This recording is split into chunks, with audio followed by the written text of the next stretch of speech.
Carrie Fisher will just always make my heart sing, regardless of what films she is in. But when it comes to Sunday Drive, I actually enjoyed it more than I thought.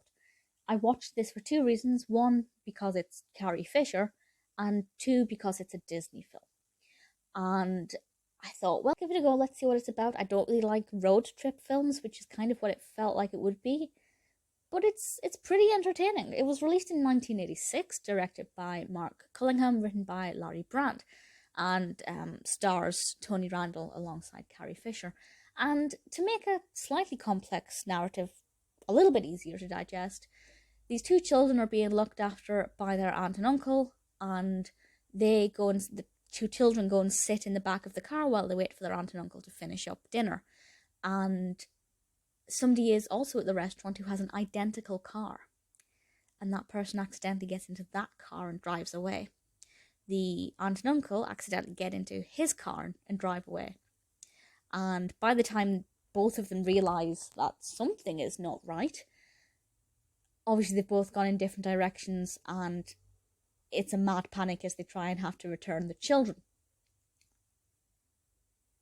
The two children make this, particularly interesting. Had it been, say, somebody accidentally taking the other person's car and it just had their luggage in the back or something, then yeah, that wouldn't be quite as interesting. But the children are just absolutely, adorable, and they brought a lot to this and a lot of fun. They were absolutely adorable. The dog as well. I loved the dog so much. He's a big, beautiful boy and is an absolute delight to watch. What's really interesting and something I was impressed with is the character of Franny. Franny Jessup is played by Carrie Fisher, and yet they could have just made her, the boyfriend of Paul, who accidentally stole the car. Could have just made her his boyfriend and away they go. But she actually had to hitchhike with him.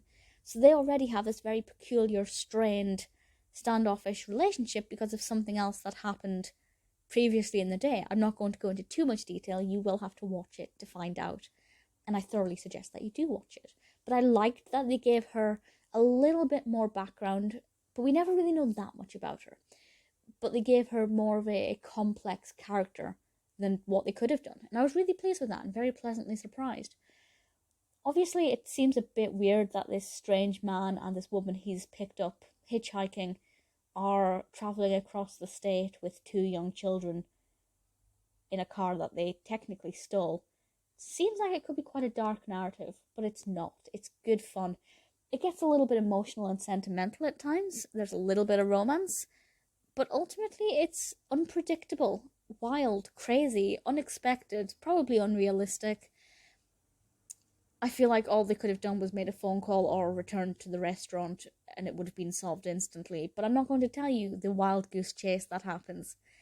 It's good fun, better than I expected. It's not actually a road trip film as I thought it would be. Some really great character development and character personalities as well. A lot of well-written characters, very well-written narrative that's got a lot going on, a lot more than it needed. This kind of film is just kind of I believe it would have been a straight, made for television. Made for TV films are never that complicated. So they could have made it more simple, but they decided to not make it that easy. And I think that works really well. If you like Disney films, if you like Carrie Fisher, if you're looking for something that's a little bit chaotic and a lot of fun, Sunday Drive is a pretty decent one to go with.